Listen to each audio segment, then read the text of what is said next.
Com grande polêmica envolvendo o profetinha Miguel, o assunto também acabou caindo no podcast Flow Podcast, e quem comentou sobre isso foi Yuji Tamashiro. Você tem que colocar assim, é espiritual, mas não é espiritual, mas a exposição, ela é natural, entendeu? Yuji Tamashiro falou que muitas pessoas não têm coragem de falar, e tudo isso você vai ver agora. Se você quer ficar por dentro de tudo que acontece no meio gospel e também na grande mídia, se inscreva agora em nosso canal, ative o sininho para receber todas as nossas notificações, dê um toque no botão curtir para nos apoiar, e sem muita demora, vamos ao vídeo. Yuji Tamashiro hoje se tornou um pregador do evangelho. Como foi uma personalidade muito conhecida também na sua adolescência, Yuji Tamashiro sabe o peso da exposição da imagem de um garoto de 15 anos. Ele esteve no Flow Podcast com Igor 3K, não poupou palavras e falou tudo o que pensa sobre a polêmica envolvendo o profetinha Miguel Oliveira. Confira. Muito claramente, cara, quando eu vejo um garoto de 14 anos, sei lá, 13 anos ou qualquer coisa assim, fazendo, sabe, aparecendo na internet e tudo mais, ainda mais com as informações que a gente acaba pegando em volta, que, putz, aquilo ali é meio criado pra ser assim, e tem um motivo daquilo acontecer daquele jeito, de viralizar na internet e tudo mais, eu fico pensando, cara, imagina... Agora o moleque já falou que tem pretensões políticas, o que é maluco, porque ele tem uma criança. Ele tava na Assembleia, né? Pois é. Então, fico olhando, eu acho que o nome dele é Miguel, se eu não me engano. Eu fico olhando e fico, putz, cara, o que será? Imagina, eu tenho dificuldade, desculpa se você... Eu acredito que o Miguel acredita, mas eu tenho dificuldade de ver Deus ali, sabe qual é? Uhum. E isso sou eu julgando, né? Não tem outra palavra, Mas aí, putz, eu fico pensando que aquilo ali pode, inclusive, ser nocivo. Uhum. E ao mesmo tempo eu acredito que tem gente que se beneficia daquilo de alguma forma. Sim, com certeza. Tá ligado? Porque de um jeito ou de outro tá falando tem uma mensagem divina ali, de certa forma. Uhum. Um pouco na minha opinião, um pouco de teatro também, para que aquilo ali funcione em rede social principalmente. Mas eu realmente acredito que tem gente que se beneficia daquilo. Então, eu não sei se é de todo mal, apesar de, eu olho e, putz, eu condeno um pouco. Eu fico, cara, the king of the power of the best, que não sei o que, e ticalacatá, que eu fico pensando, como é que é pra um cara que nem tu? Sim.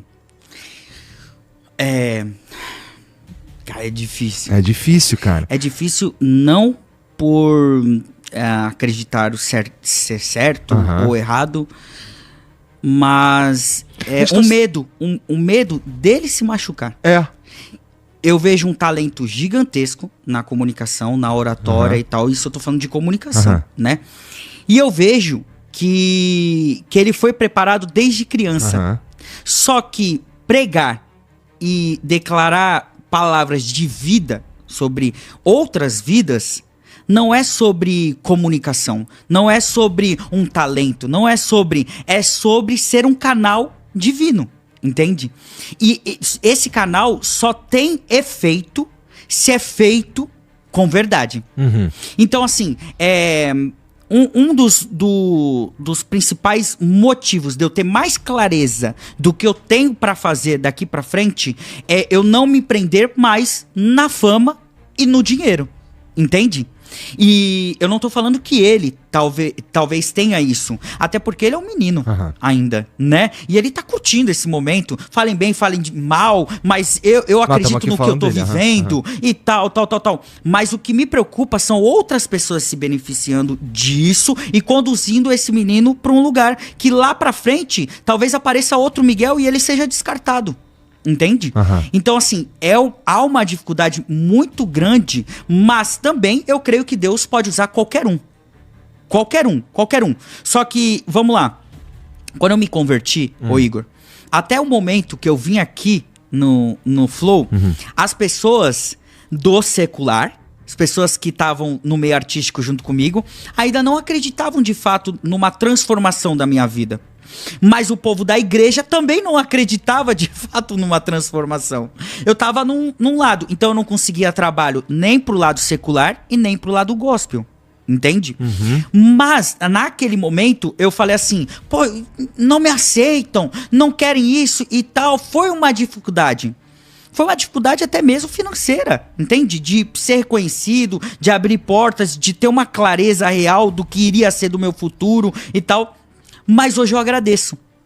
Porque essa falta de reconhecimento fez com que eu mudasse e reconhecesse também que eu não estava pronto para isso. Não estava pronto para subir em grandes púlpitos, não estava pronto em sentar na mesa com outros pastores que para mim eram referências, não estava pronto para rodar o mundo pregando o evangelho, eu não estava pronto para diversas coisas, entende? Mas, no caso dele, do Miguel, eu orei já no secreto pela vida dele. E eu creio que vai ser um processo. É aquela frase clichê, o escolhido não tem escolha, mas ele passará por várias coisas. E não é novidade no meio gospel. Eu fui pesquisar, né? Fui pesquisar na história. Tanto, se você pegar o pastor Miguel, que é o menino, ele estava sendo ajudado pelo Eliseu Rodrigues, que é uma grande referência. E tanto que, quando eu me converti, eu escutava Silas Malafaia e Eliseu Rodrigues, entende?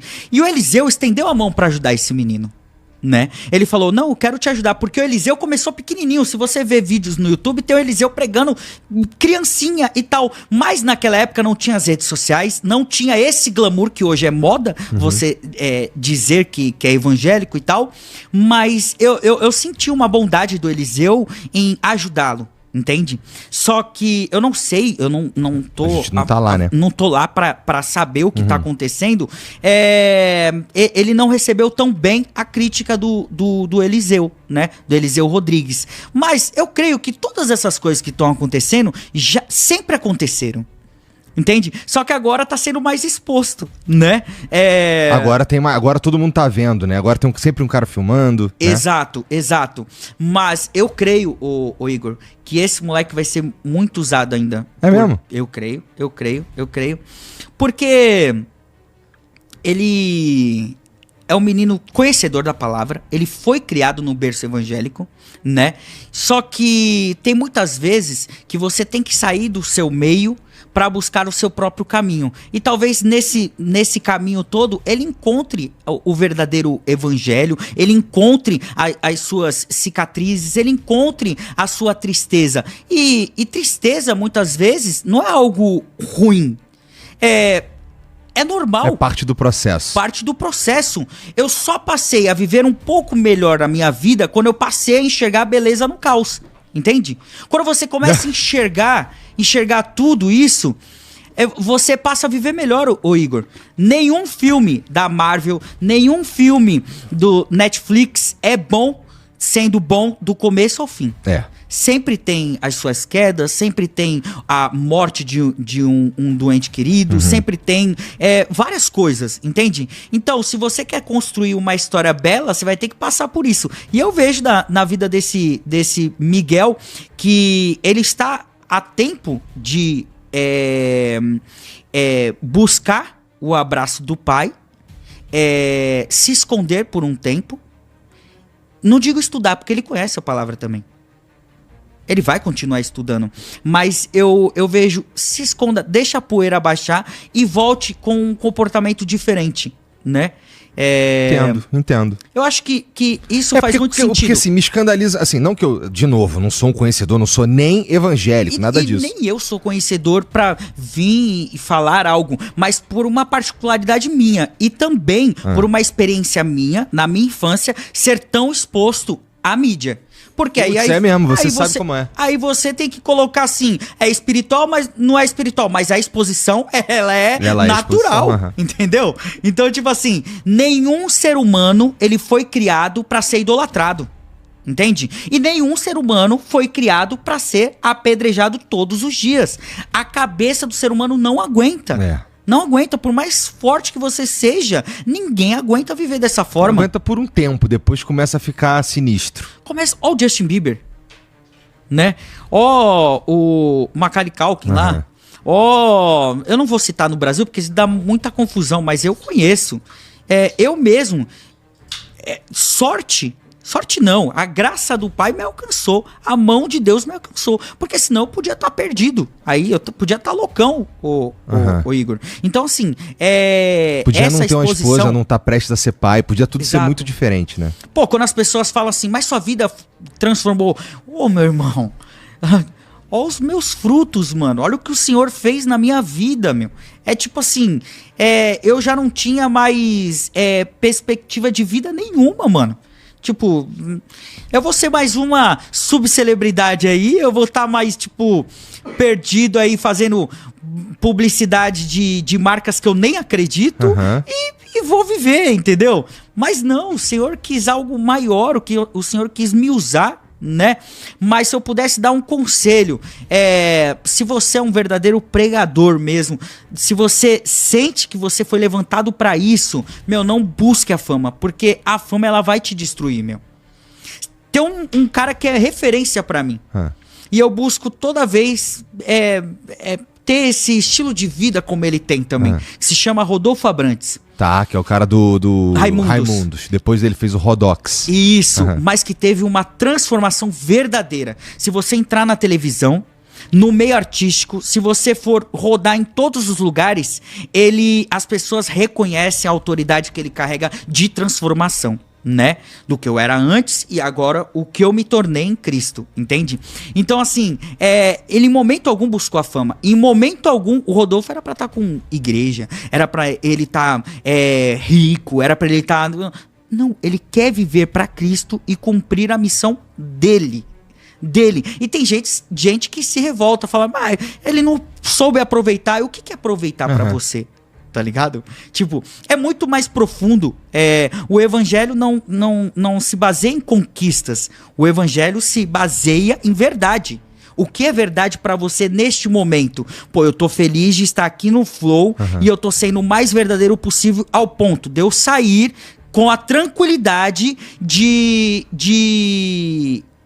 sendo verdadeiro e fiel às minhas palavras.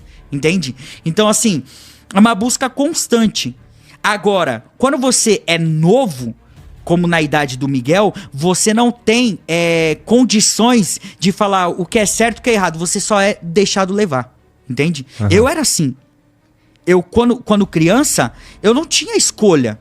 Eu não podia falar o que eu achava, o que eu não achava. Porque tinham profissionais, graduados, empresários, que estavam prontos ali para te direcionar, pra te mostrar o caminho certo. Você não tem capacidade pra isso. Você é só um moleque. Entende? É verdade. E assim, hoje eu colho muitas coisas, ô Igor, que aconteceram comigo lá no passado. E são coisas que me pesam durante a minha vida inteira. A minha vida inteira. Isso assim, Yudi, mas são lembranças? Não são lembranças. São assinaturas, são contratos, são julgamentos que eu vejo que são vários ciclos acontecendo na minha vida. Por exemplo, entendi. Eu tô hoje aqui, Rafael é meu advogado. Não só meu advogado, o Rafael é irmão do meu amigo da loucura, da vida ali de Alphaville, fomos criados junto e tal. Quando eu tinha 17 para 18, eu já estava no SBT, já estava com o meu contrato, já estava tudo bem, maravilha. Só que eu não ganhava o suficiente como o artista ganhava, né? Como a mídia achava que eu ganhava. E aí surge um empresário pra me oferecer algo melhor pra minha vida, entende?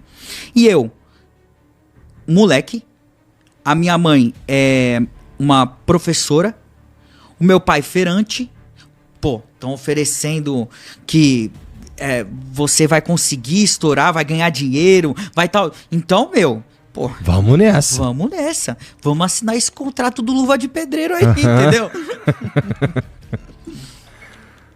E eu assinei, mano.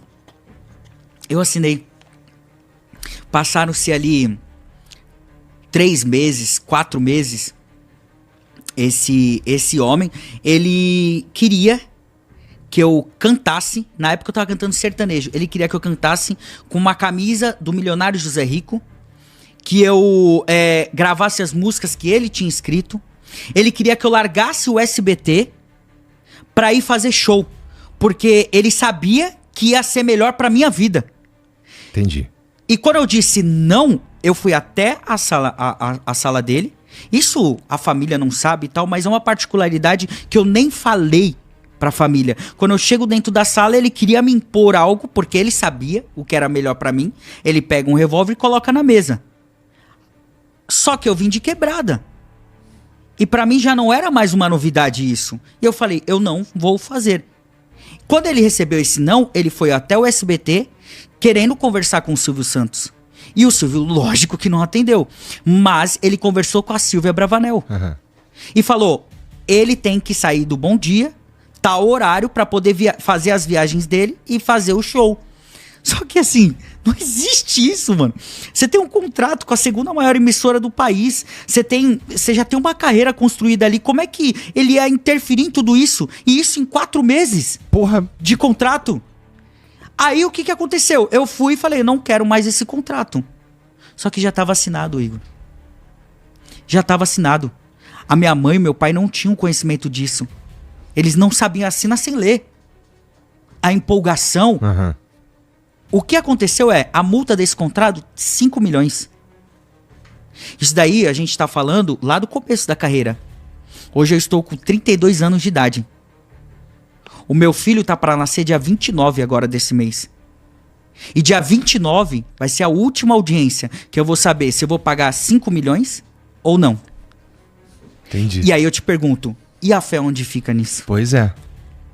Fé e paciência. Fé e paciência. Se você chegou até o final desse vídeo, se inscreva em nosso canal, ative o sininho e coloque para receber todas as nossas notificações. Dê um toque no botão curtir para nos apoiar. Esse é o canal Mover Gospel e eu espero por você aqui no próximo vídeo.